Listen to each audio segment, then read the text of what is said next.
Diesel महंगा हो गया, पेट्रोल महंगा हो गया, गैस महंगी हो गई,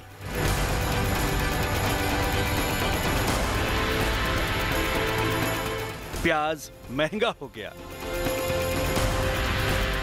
महंगाई की मार ने जनता को लाचार कर दिया है। लेकिन बढ़ते डीजल पेट्रोल के दामों का असर जितनी तेजी से आम जनता पर पड़ रहा है, उतनी ही तेजी से इस पर सियासत भी हो रही है, खासकर उन राज्यों में जहां चुनाव होने हैं।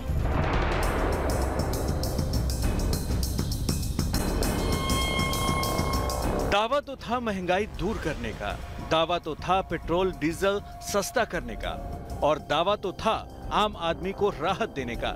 लेकिन इन दावों से दूर जब पेट्रोल डीजल के दाम आम आदमी का तेल निकालने पर आमादा हैं, तो बढ़ते दामों की तरह सियासत में भी उछाल शुरू हो गया है, जिसकी सबसे अलग तस्वीर आज कोलकाता में दिखाई दी।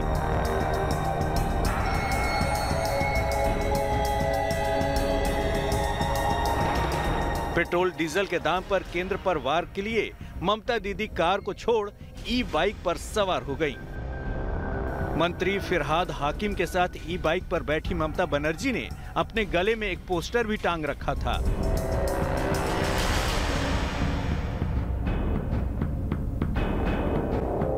जिसमें डीजल, पेट्रोल और रसोई गैस में कीमतों की बढ़ोतरी के खिलाफ नारे लिखे थे। विरोध के इस अनूठे अंदाज में ममता दीदी ने आवास से सचिवालय तक का सफर तय किया और फिर महंगाई को लेकर केंद्र पर बरस पड़ी। আর আমি নিজে আজকে চ্যারিটি বিগিনস এট হোম, আমি আগেও দু একটা প্রতিবাদ করেছি। আমি তাই নিজে আজকে আমার বাড়ি থেকে সেক্রেটারিয়েট পর্যন্ত আমি এই গ্রিন কার্ড ব্যাটারি কারে এলাম, মানে স্কুটারে এলপিজি গ্যাসের দাম, পেট্রোল, ডিজেল, কৃষকদের ড্রাকোনিয়ান ল সব মিলিয়ে মোদী সরকারের এই দেশটাকে মোদী সরকার বেঁচে দিচ্ছে। আমি জানি না কবে হয়তো দেশের নামটাও বদলে দেবে। Very sorry, very unfortunate thing. महंगाई पर ममता दीदी का ये विरोध चुनावी माहौल के बीच बीजेपी पर सीधा हमला है। ऐसे में पार्टी ने पलटवार कर ममता दीदी पर तंज कस दिया। सरकार तो चला नहीं पाई, अभी ये जो भी हो टू व्हीलर चला ले और स्वस्थ रहे।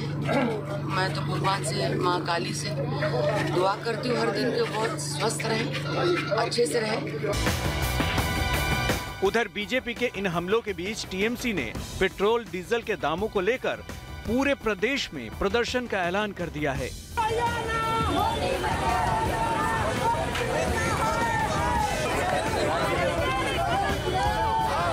ऐसा नहीं है कि पेट्रोल डीजल की कीमतों में लगी आग के बीच केंद्र के विरोध की आवाज केवल चुनावी राज्यों से ही उठ रही है। ये तस्वीरें हरियाणा के हिसार की हैं, जहां कांग्रेस कार्यकर्ताओं ने बैलगाड़ी के साथ प्रदर्शन किया। तेल की बढ़ती कीमतों को लेकर देश के तमाम शहरों से भी विरोध प्रदर्शन की अलग अलग तस्वीरें सामने आ रही हैं, क्योंकि हाल के दिनों में पेट्रोल डीजल की कीमतों में बेतहाशा बढ़ोतरी हुई है और कई शहरों में पेट्रोल के दाम 100 के पार पहुंच गए। यही वजह है कि पेट्रोल डीजल के दाम को लेकर विपक्षी पार्टियां लगातार सरकार पर हमलावर हैं। पता नहीं कि ये हो सकता है कॉन्स्पिरेसी थ्योरी हो मोदी जी की कि 100 पेट्रोल कर दो और डीजल को 90 के पार कर दो तो शायद लोग चलने बंद हो जाएं, तो शायद कोरोना संक्रमण रुक जाए। पता नहीं, हो सकता है ये उनकी स्ट्रैटेजी हो। कोरोना से जब लोगों के ऊपर कहर बरपा तो आपको वो एक्सरसाइज रोल बैक करनी चाहिए थी। बजाय रोल बैक करने के आप दाम पर दाम बढ़ाते जा रहे हैं।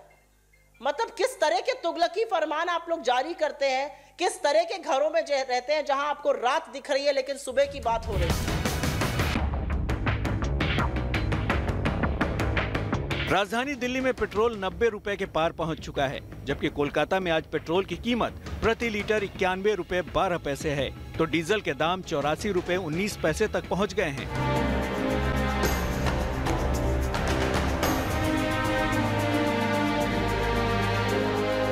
कहीं नारेबाजी हो रही है तो कहीं पुलिस से झड़प। महंगाई की मार ऐसी कि लोगों का गुस्सा दिनों दिन बढ़ता जा रहा है।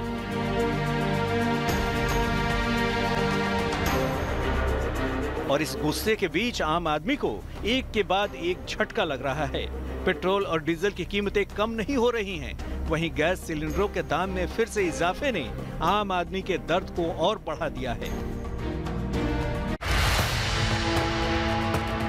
बढ़ती महंगाई के बहाने केंद्र पर वार के लिए जब कांग्रेस प्रवक्ता सुप्रिया श्रीनेत प्रेस कॉन्फ्रेंस में आई तो गैस सिलेंडर पर बैठकर उन्होंने सांकेतिक विरोध किया और गैस सिलेंडर के बढ़ते दामों को लेकर केंद्र पर हमला बोल दिया। 38,000 करोड़ की फ्यूल सब्सिडी को घटाकर 12,000 करोड़ इस साल के बजट में कर दिया गया है। 3 गुना उसको इसलिए घटा दिया गया है क्योंकि सरकार ने मन बना लिया है कि आपकी जेबों पर डाका डाला जाएगा, आपकी रसोई गैस में उछाल होगी, आपके चूल्हे में आग लगेगी, लेकिन सरकार अपना मोटा रोकड़ा कमाती जाएगी। दरअसल फरवरी महीने में तीसरी बार सिलेंडर के दामों में इजाफा हुआ है। आज गैस सिलेंडर के दाम 25 रुपए बढ़ाए गए। इससे पहले 4 फरवरी को 25 रुपए और 15 फरवरी को 50 रुपए दाम बढ़ाए गए थे। दिसंबर महीने से अब तक गैस सिलेंडर के दाम 200 रुपए तक बढ़ चुके हैं। अब एलपीजी सिलेंडर 794 रुपए का हो गया है। गैस के बढ़े दामों का ऐलान होते ही कांग्रेस महासचिव प्रियंका गांधी ने मोदी सरकार पर हमला बोला और ट्वीट किया। प्रियंका गांधी और कांग्रेस के इस हमलों के बीच बीजेपी ने उनकी राजनीतिक समझ पर ही सवाल उठा दिए।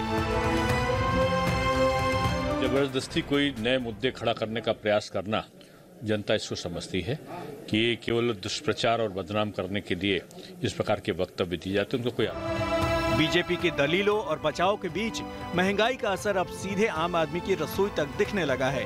प्याज और कुछ सब्जियों के बढ़े दामों ने लोगों को परेशान करना शुरू कर दिया है। खुदरा बाजार में प्याज 50 रुपए के पार बना हुआ है।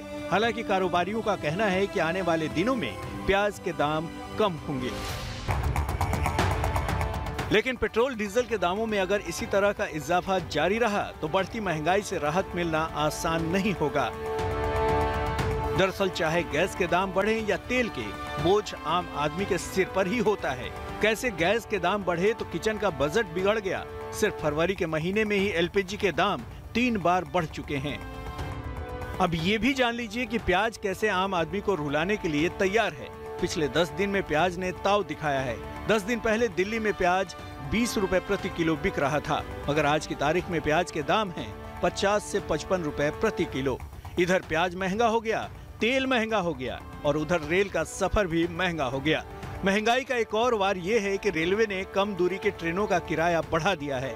मसलन अब तक अमृतसर से पठानकोट का किराया 25 रुपए था, मगर अब ये किराया 55 रुपए कर दिया गया है। इसी तरह कानपुर से फैजाबाद का किराया 20 रुपए से बढ़ाकर 45 रुपए कर दिया गया है।